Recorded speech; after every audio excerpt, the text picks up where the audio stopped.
नाज़रीन, मैं हूं शफात मंजूर, आप देख रहे हैं शफात टीवी।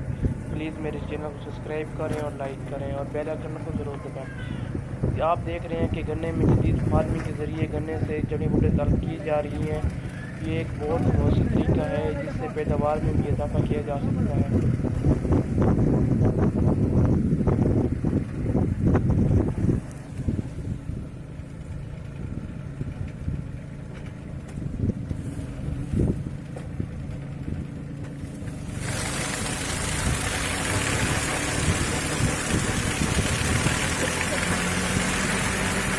அப்படியே உரிச்சு வலிச்சு எடுக்கிறது என்ன, அப்படியே உரிச்சு வலிச்சு எடுக்கிறது.